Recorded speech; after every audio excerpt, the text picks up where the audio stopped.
ഇടമലക്കുടി കൂടലാർകുടിയിൽ നിന്നും വയോധികയായ രോഗിയെ വീണ്ടും ചുമന്ന് ആശുപത്രിയിൽ എത്തിച്ചു. പനിയും ചുമയും ബാധിച്ച രാജകന്യയെയാണ് ചുമന്ന് മാങ്കുളത്തെ ആശുപത്രിയിൽ എത്തിച്ചത്.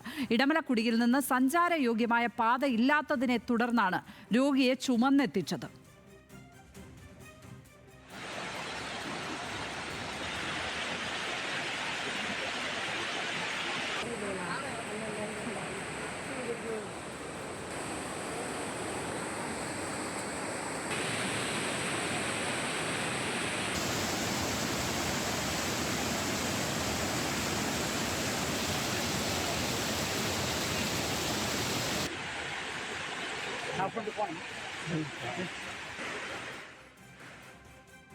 ഇവിടുത്തെ വികസനങ്ങൾ ഇങ്ങനെ തടസ്സപ്പെട്ട് കിടക്കാൻ മുഖ്യ കാരണം റോഡാണ്. മാത്രമല്ല, ഇന്ന് ഞങ്ങൾ കൊണ്ടുവന്നൊരു പേഷ്യൻറ്റിനെ കഴിഞ്ഞ മാസം 22-ാം തീയതി ഇങ്ങേരുടെ പേരക്കുട്ടി മരിച്ചു. അന്ന് തുടങ്ങിയ പനി ഇന്ന് മുതൽ മാറാതിരുന്നതുകൊണ്ട് ഇന്ന് കെട്ടിച്ചുമന്നുകൊണ്ട് ഈ പാലം വഴിയാണ് ഞങ്ങൾ ഇന്ന് കടത്തിയിരിക്കുന്നത്.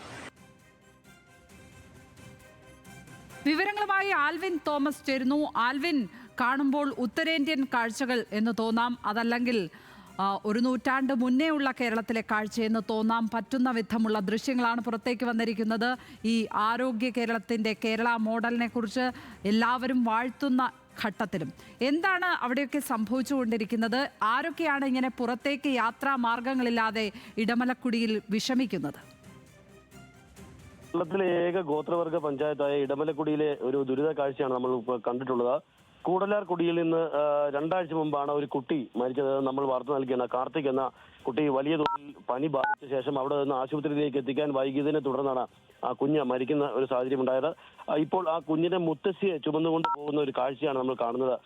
മുത്തശ്ശിയായ രാജകന്യ, 60 വയസ്സുള്ള രാജകന്യയെ പ്രത്യേക തരത്തിൽ കമ്പിളിയും അതോടൊപ്പം തന്നെ കാട്ടുപള്ളിയും ഒക്കെ ചുറ്റി തടിയിൽ ചുറ്റി ചുമന്ന് കിലോമീറ്ററുകളോളം കാടിനുള്ളിലൂടെ കൊണ്ടുപോയി പുറത്തെത്തിക്കുന്ന സാഹചര്യമാണ് ഉണ്ടാകുന്നത്. അത്തരത്തിലുള്ള ആശുപത്രി സൗകര്യങ്ങളിലേക്ക് എത്തിക്കുന്ന കാഴ്ചയാണ് ഈ കാണുന്നത്. അവർ പറയുന്നത് അവർക്ക് കാലങ്ങളായി അവരുടെ ആവശ്യം അവരുടെ റോഡ്, സഞ്ചാരയോഗ്യമായ റോഡ് ഉണ്ടായാൽ ഇതിനൊക്കെയും പരിഹാരമുണ്ടാകും. ഇവർക്ക് 4 കിലോമീറ്റർ മാത്രം സഞ്ചരിച്ചാൽ ആനക്കുളത്തേക്ക് എന്ന സ്ഥലത്തേക്ക് ബസ് റൂട്ടിലേക്ക് എത്താനുള്ള സാധ്യതകളുണ്ട്. അതിന് ഈ 4 കിലോമീറ്റർ റോഡ് നിർമ്മാണം മാത്രമാണ് അവർ ആവശ്യം. കാലങ്ങളായി അവരത് ആവശ്യപ്പെടുകയാണ്.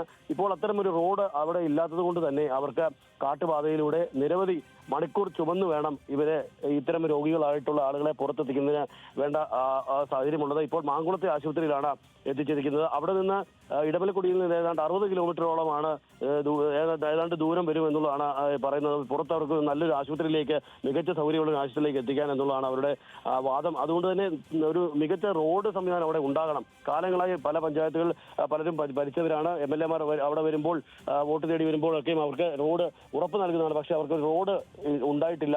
സഞ്ചാരയോഗ്യമായ ഒരു റോഡ് ഇല്ലാത്തതിന്റെ പ്രശ്നമാണ് എന്നുള്ളതാണ് ഈ കുടിയിൽ നിന്നുള്ള ആളുകൾ പറയുന്നത്. ഇപ്പോൾ ഈ കാഴ്ച കാണുന്നത് ഇതാണ്. വലിയ പനിയും ശ്വാസതടസ്സവും ചുമയുമൊക്കെയായ ഒരു സ്ത്രീ, 60 വയസ്സുള്ള രാജകന്യ എന്ന സ്ത്രീയെ ചുമന്നുകൊണ്ട് ഇപ്പോൾ പുറത്തേക്ക് പോയി ആശുപത്രിയിലേക്ക് എത്തിക്കേണ്ട ഗതികേട് ആണ് ഈ കാഴ്ചയിൽ കാണുന്നത്. എത്രയും വേഗം സഞ്ചാരയോഗ്യമായ റോഡ് അവിടെ 4 കിലോമീറ്റർ മാത്രം പാത ശരിയാക്കി തന്നാൽ അവർക്ക് ബസ് റൂട്ടിലേക്ക് എത്താൻ കഴിയുമെന്നാണ് പറയുന്നത്. അങ്ങനെയെങ്കിൽ അവിടെ നിന്നൊക്കെ എത്ര കുടുംബങ്ങളാണ് അവിടെ പുറത്തേക്ക് ഇങ്ങനെ യാത്രാ മാർഗങ്ങളില്ലാതെ വിഷമിക്കുന്നത്? അവിടെ എത്ര കുടുംബങ്ങളാണ്? പറയുന്നത് നമ്മൾ നിരവധി സമുദായ, ഈ ആദിവാസി സമുദായത്തിൽ തന്നെ പെട്ട നിരവധി ആളുകൾ, ഗോത്രവർഗത്തിലുള്ള നിരവധി കുടികൾ അവിടെയുണ്ട്. സൊസൈറ്റി കുടി, ഇഡലിപ്പാറ കുടി. മന്ത്രി OR കേളു ടെലിഫോൺ ലൈനിൽ ചേരുകയാണ്. ആൽവിൻ, ഞാൻ തിരിച്ചെത്താം. മിനിസ്റ്റർ, ഈ ഒരു ദുരിത കാഴ്ച നമ്മൾ പ്രേക്ഷകരിലേക്ക് എത്തിക്കുകയായിരുന്നു. നമ്മൾ ഇതിനു മുന്നേയും അവിടെ നിന്ന് ഇതുപോലെ ആളുകളെ ഇങ്ങനെ ചുമന്നു കൊണ്ടുപോകുന്ന കാഴ്ചയാണ് കാണുന്നത്. അപ്പോൾ ഇടമലക്കുടിക്കാർക്ക് റോഡില്ലാത്തതാണ് പ്രധാന പ്രശ്നമായി അവർ പറയുന്നത്. അതുകൊണ്ടാണ് ഈ രീതിയിൽ ഇങ്ങനെ ചുമന്നുകൊണ്ട് ആളുകളെ ആശുപത്രിയിലേക്ക് എത്തിക്കേണ്ട ഒരു ഗതികേടിലേക്ക് അവർ എത്തുന്നത്. എന്താണ് ഒരു പരിഹാര മാർഗം? അതെ, ഇടമലക്കുടി ഒരു ST പഞ്ചായത്താണ് എന്ന കാര്യം നമുക്ക് എല്ലാവർക്കും അറിയാം. അവിടെ പഞ്ചായത്ത് രൂപീകരിച്ചെങ്കിലും അവിടുത്തെ മറ്റ് കാര്യങ്ങൾക്ക് തടസ്സമായി നിൽക്കുന്നത് നിങ്ങൾ ഈ ചൂണ്ടിക്കാണിച്ചതുപോലെയുള്ള റോഡ് സൗകര്യങ്ങൾ തന്നെയാണ്. അപ്പോൾ ആ റോഡ് സൗകര്യം, ആ ഒരു ആക്സസ് അവിടെ ഉണ്ടാകുമ്പോൾ മാത്രമേ നമുക്ക് അവിടുത്തെ പഞ്ചായത്ത് കാര്യക്ഷമമായി പ്രവർത്തിപ്പിക്കാനും ആ പഞ്ചായത്തിലെ മറ്റ് ഇതര ഡെവലപ്മെന്റ് നമുക്ക് നടത്താൻ വേണ്ടി സാധിക്കുകയുള്ളൂ. അപ്പോൾ അതിനു വേണ്ടിയിട്ടുള്ള കാലാകാലങ്ങളായിട്ടുള്ള ഒരു ശ്രമമാണ് അങ്ങോട്ടൊരു റോഡ് ഉണ്ടാക്കുക എന്നുള്ളത്. അപ്പോൾ അവിടെ നിന്ന് അങ്ങോട്ട് 10-16 കിലോമീറ്റർ സഞ്ചരിച്ച് വേണം ഇടമലക്കുടിയിലെത്താൻ. അപ്പൊ 14 കിലോമീറ്റർ റോഡിന്റെ നിർമ്മാണ പ്രവൃത്തിയാണ് ഇപ്പൊ അവിടെ ഗവൺമെന്റിന്റെ നേതൃത്വത്തിൽ അവിടെ നടന്നുകൊണ്ടിരിക്കുന്നത്. അതിന്റെ നിർമ്മാണ പ്രവൃത്തി, ഈ റോഡ് എന്ന് പറയുന്നത് ഫോറസ്റ്റ് ആണ്. അപ്പൊ ഫോറസ്റ്റ് ഡിപ്പാർട്ട്മെന്റിന്റെ കൺകറന്റ് രക്ഷപ്പെട്ട വനമായതുകൊണ്ട് അതൊക്കെ അംഗീകാരം കിട്ടാൻ ഒരുപാട് താമസം എടുത്തു. പിന്നെ അതിന്റെ അംഗീകാരം ലഭിച്ചു. അംഗീകാരം ലഭിച്ചതിന്റെ അടിസ്ഥാനത്തിൽ അങ്ങോട്ടുള്ള റോഡ് നിർമ്മാണം നമ്മൾ ആരംഭിച്ചു. ഇപ്പൊ 4 കിലോമീറ്ററോളം റോഡിന്റെ നിർമ്മാണം ഇവിടെ പൂർത്തിയായിട്ടുണ്ട്. ആ റോഡ് പൂർത്തിയാവുമ്പോൾ സ്വാഭാവികമായിട്ടും ഞാൻ നേരത്തെ പറഞ്ഞിട്ടുള്ള ഈ വിഷയങ്ങളൊക്കെ നമുക്ക് ഭാവിയിൽ പരിഹരിക്കാൻ വേണ്ടി സാധിക്കുമെന്നുള്ളതാണ് നമുക്ക് പ്രതീക്ഷിക്കാൻ വേണ്ടി കഴിയുന്നത്. ഏതൊരു ഡെവലപ്മെന്റിനും നമുക്ക് റോഡ്, നിങ്ങൾ ചൂണ്ടിക്കാണിച്ച പോലെ റോഡ് വളരെ പ്രധാനപ്പെട്ട തന്നെയാണ്. അതൊരു പോരായ്മയുടെ അടിസ്ഥാനത്തിലാണ് ഈ സംഭവം ഉണ്ടായിട്ടുള്ളതും അവരെ ഇങ്ങനെ കൊണ്ടുവരേണ്ട ഒരു സ്ഥിതിയൊക്കെ ഉണ്ടായിട്ടുള്ളത്. ഏതായാലും വളരെ വേഗത്തിൽ തന്നെ ആ റോഡിന്റെ നിർമ്മാണ പ്രവൃത്തി പൂർത്തീകരിക്കുന്നതിന് വേണ്ടിയിട്ട് മന്ത്രി എന്ന നിലയ്ക്ക് ഞാൻ ശ്രമം നടത്തിക്കൊണ്ടിരിക്കുന്നുണ്ട്. ഏതായാലും ഇത്തരം കാര്യങ്ങൾ തീർച്ചയായിട്ടും നമുക്ക് ഇന്നത്തെ ഈ പുരോഗമന കേരളത്തിൽ നമുക്ക് പിന്നെ നടക്കാൻ പഠിക്കാത്ത കാര്യമാണ്. പക്ഷെ അവിടുത്തെ ഒരു പ്രത്യേക ഒരു സാഹചര്യത്തിന്റെ അടിസ്ഥാനത്തിൽ അവരൊക്കെ ഇങ്ങനെ മാത്രമേ നമുക്ക് ഈ സാഹചര്യത്തിലൊക്കെ ചെയ്യാൻ സാധിക്കൂ എന്നുള്ളതൊരു യാഥാർത്ഥ്യമാണ്.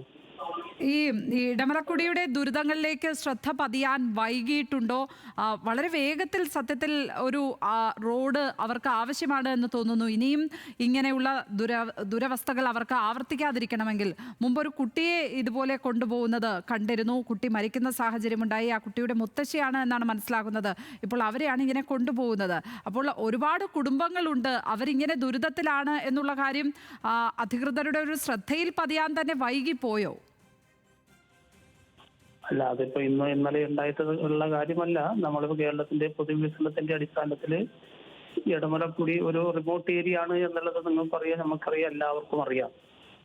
അല്ലാത്തൊരു റിമോട്ട് ഏരിയ ആണ്. അവിടെ എത്തിച്ചേരുക എന്നുള്ളത് മനുഷ്യ സഹജമായിട്ടുള്ള ഒരു കാര്യമാണ്. ഞാൻ റോഡ് നിർമ്മിക്കുന്നതിന്റെ മുമ്പിൽ ഇടമലക്കുടിയിൽ നേരിട്ട് പോയിട്ടുള്ള വ്യക്തിയാണ്. കാരണം ഒരു വാഹനത്തിൽ പോലും നമുക്ക് അങ്ങോട്ട് സഞ്ചരിക്കാൻ വേണ്ടി സാധിക്കില്ല. ഞാൻ ഒരു പ്രാവശ്യം വാഹനത്തിൽ സഞ്ചരിച്ചിട്ട് എന്താ പറയാ, അവരെങ്ങനെയാണോ എത്തിച്ചേർന്നത്, നമുക്ക് ഇത് മരണക്കുണ്ടിൽ യാത്ര ചെയ്യുന്ന പോലെയാണ് അങ്ങോട്ടുള്ള വാഹനയാത്ര പോലും. അപ്പോൾ അത് ആ ഒരു റിമോട്ട് ഏരിയന്റെ ഒരു വിഷയം തന്നെയാണ്. അപ്പൊ അത്തരം കാര്യങ്ങൾ പരിഹരിക്കാൻ വേണ്ടിയിട്ട് തന്നെയാണ് നമ്മൾ ഗവൺമെന്റ് കുറെ കാലമായി ശ്രമിച്ചുകൊണ്ടിരിക്കുന്നത്. അപ്പോൾ വനമായതുകൊണ്ട് നമുക്ക് അങ്ങോട്ട് റോഡ് നിർമ്മിക്കുന്നതിന് വേണ്ടിയിട്ട് ആദ്യമൊക്കെ നമുക്ക് അനുമതി ലഭിച്ചിരുന്നില്ല. കാരണം പൂർണ്ണമായിട്ടും ഒരു 10-15 കിലോമീറ്റർ വനമാണ്. അപ്പോൾ അനുമതി കിട്ടാൻ വേണ്ടിയിട്ട് കാലതാമസം കേന്ദ്രത്തിൽ നിന്ന് ഒരുപാടുണ്ടായി. പിന്നെ അതിൽ നിന്നൊക്കെ അനുമതി കിട്ടിയതിനു ശേഷമാണ് നമുക്ക് പദ്ധതി വെക്കാനും ഇപ്പോൾ റോഡ് പ്രവൃത്തി ആരംഭിക്കാനും നമുക്ക് സാധിച്ചിട്ടുള്ളത്. ഏതായാലും വേഗത്തിൽ അത് പൂർത്തിയാക്കാം.